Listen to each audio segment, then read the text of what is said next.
Good evening and a very happy Independence Day to all of you. From calling Indian Prime Minister as bitch and Indians as bastards, the foreign nations have started taking a note.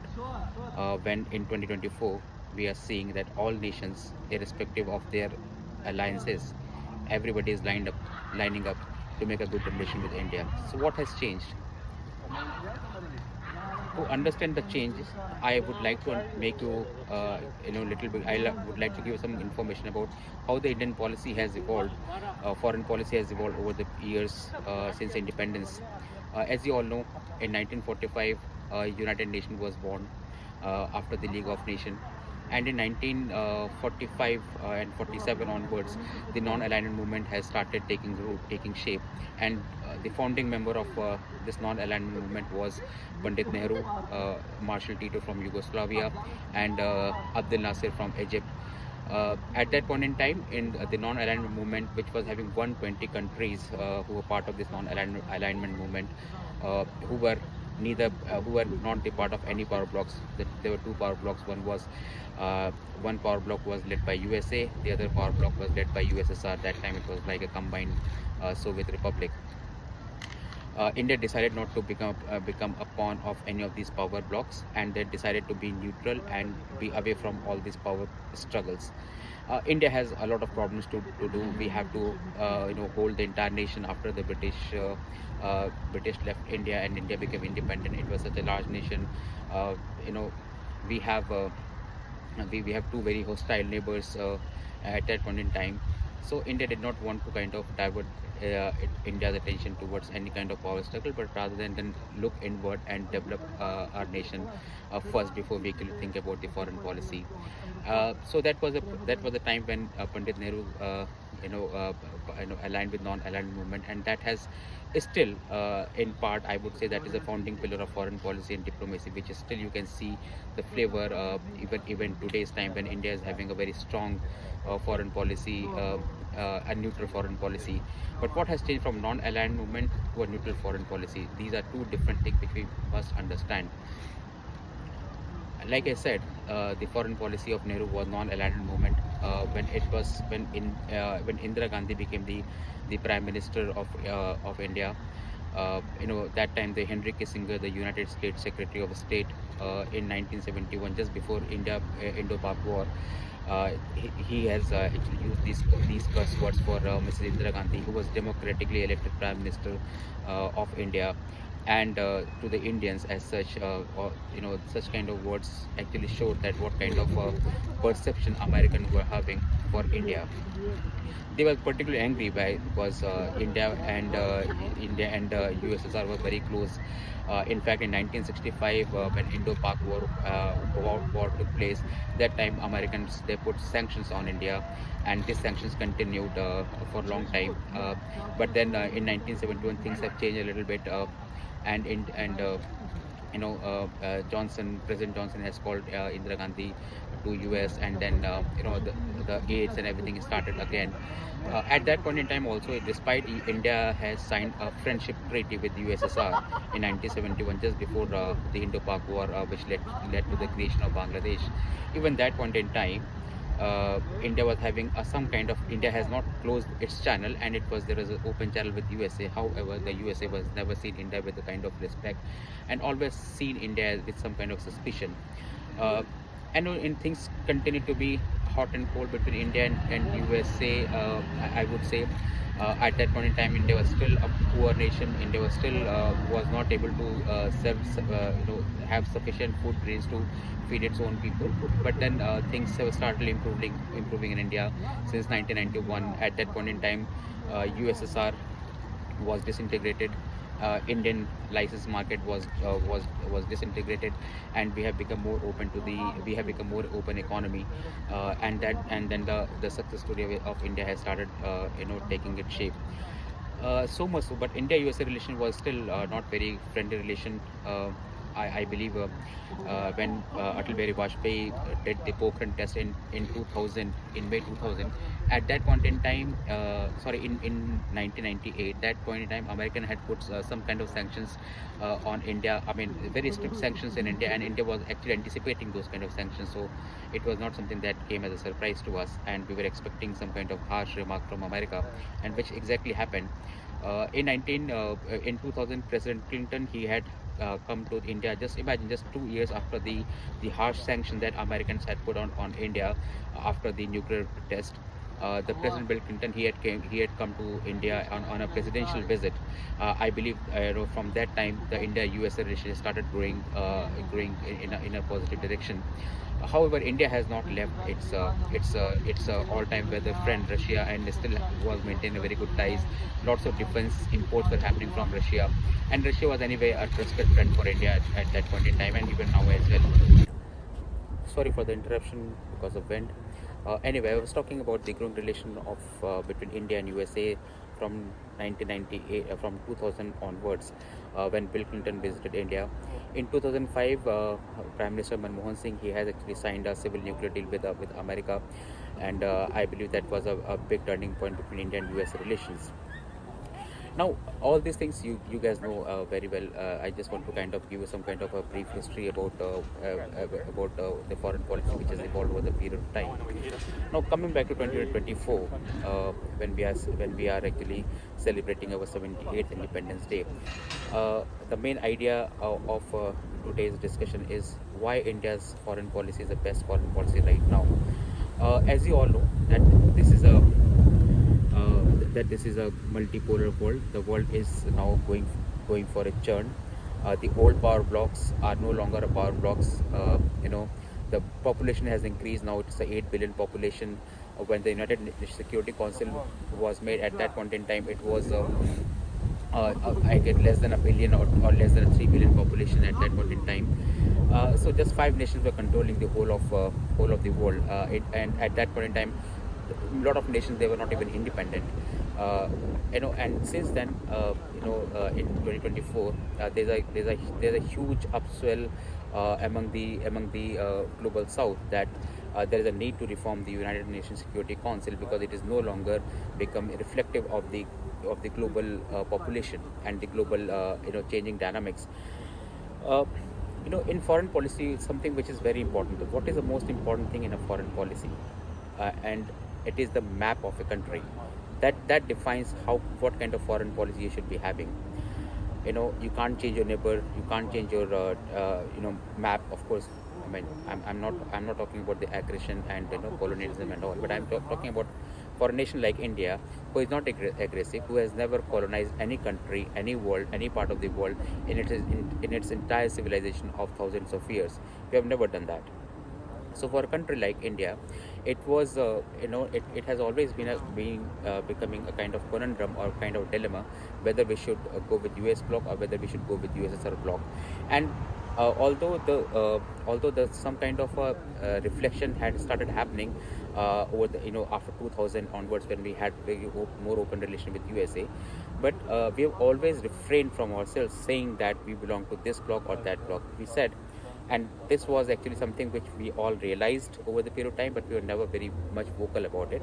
And now we have been very much vocal about it, particularly after Russia-Ukraine war, when you have seen our foreign minister S. Jaishankar speaking that we are 1.5 billion population. If we will dictate the world, or we will be an important part of the world right now, you just can't ignore us. You just can't brush us off.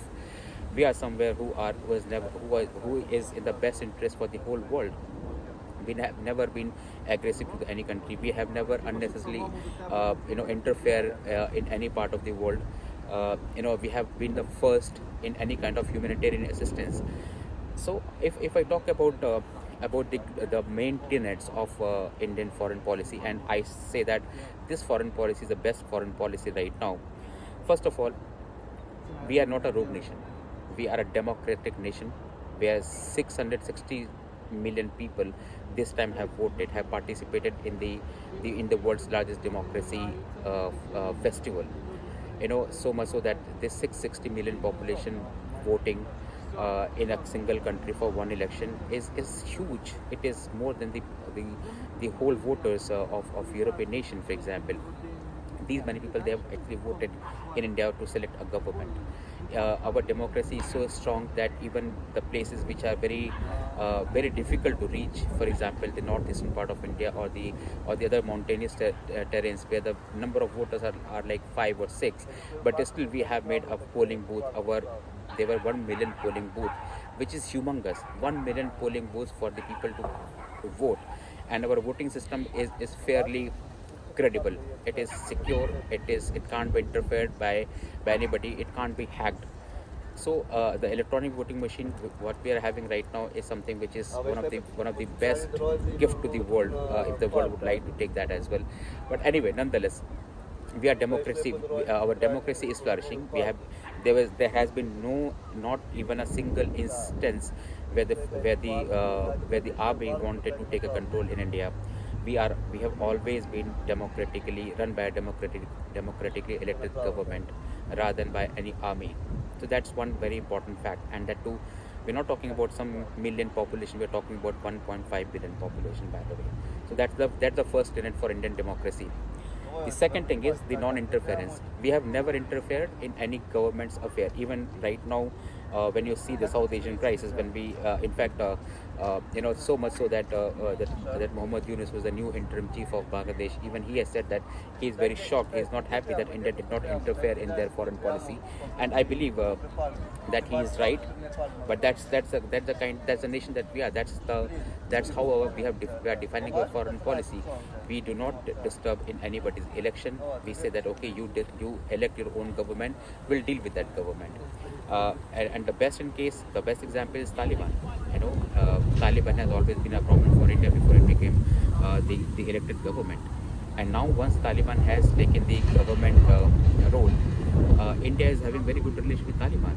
We are one of their biggest, we supply food, we supply infrastructure to them. And right now, the people from Afghanistan, they are very happy about it. They are having very good relation with Indians. And there's a government to government relation, there's a people to people relation. So despite an adversary kind of a government, we are still having a very good ties with them. So that's the first event. That's the first thing that you should know, that we are having a non-interference attitude, and we deal with the government of the day, because we believe that people have chosen that government. We are no one to judge who they have chosen.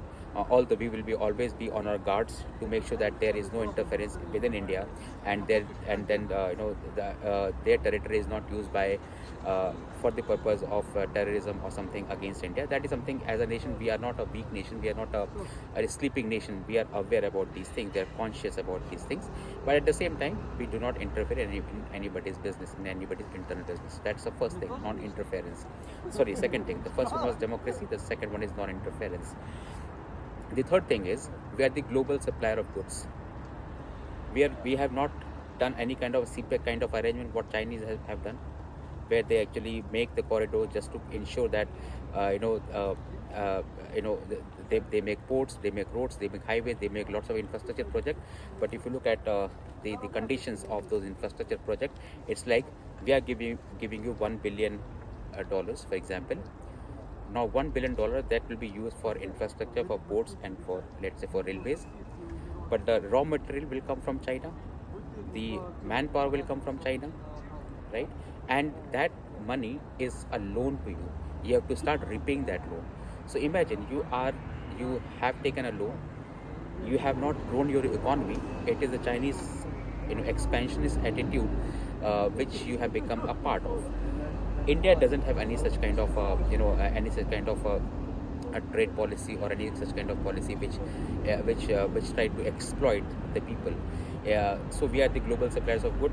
Remember COVID vaccine, when even the nations like America, they were hoarding the vaccines at that point in time. India was the only nation who has exported the vaccine to the people who were not having those vaccines. We have exported vaccines to 40 countries. If I am not, it may be more than that actually. I don't have the count, but 40 is definitely the figure.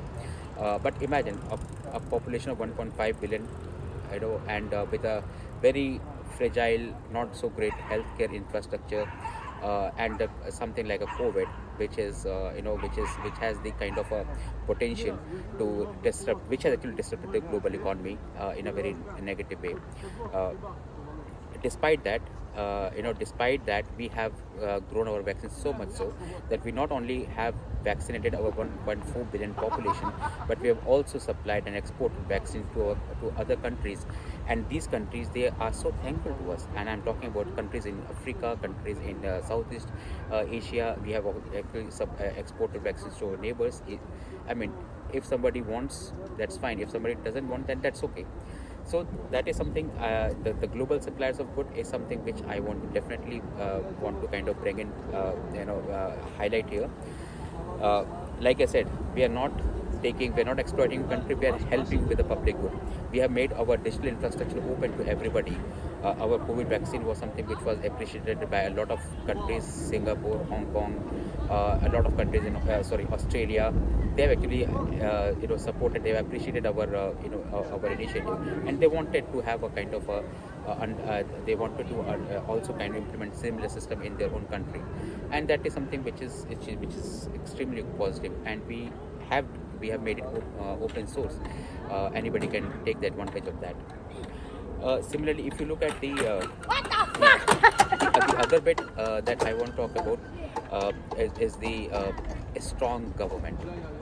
It's very important to have a very strong government, a consistently democratically elected government, which has same foreign policy which it has adopted over the period of last 10 years, and now it moved into its 11th year.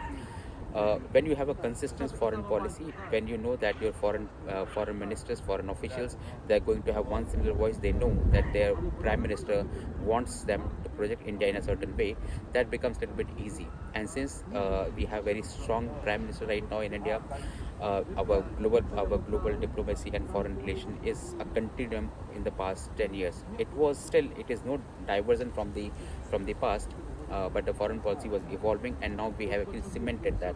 And that has happened because we have very strong leadership right now. And how does when why I'm calling him a strong leader? I have a couple of reasons for that. No other economy could actually survive after COVID. India has survived, and despite, like I said, a fragile health infrastructure, India was able to vaccinate its own people. India was able to give stimulus to its industries. Indian Prime Minister was able to, galvanize the whole nation to fight against coronavirus. I mean, sometime in some circle they said that by beating, vessels, by clapping or by flashing a light doesn't, will not. Will not kill coronavirus. But it was not about killing coronavirus, but it was basically to give the whole country as a strength that we all are together, and we are thankful to our healthcare workers. I guess that kind of, when countries come together, when the population come together, no nation can defeat that particular nation. So that is the inner strength of the democracy, that the inner strength of the country, which this government was able to galvanize. That was one important factor. So no state, no, I mean, it was very difficult for the global. I mean, you look at USA, you look at Russia, you look at European nations, you look at England. They all are there. All of them are struggling after the COVID virus, right? But we are the only nation who has not only fought with the COVID virus. We had actually had a very bad, rough patch of our economic instability, but we have actually come out clean. So that means that our fiscal policy, our monetary policy was fantastic, right? The pent up demand, ideal world, the pent up demand actually actually drives the economy, and that's exactly has happened, and it is continuing. So that is something which people have not. I mean, there has been a lot of lives which were lost, and in India also there were lots of lives which were lost. So that was setback that can't be recovered. But who have survived that onslaught of virus? They are surviving. We are growing good. So a strong leadership helps in all these things. Now, in my next episode, you understand a strong leadership, a non-interference policy, a strong democracy. I guess these three things are the defining factor, and then supply of global goods. These four things are defining factor for India.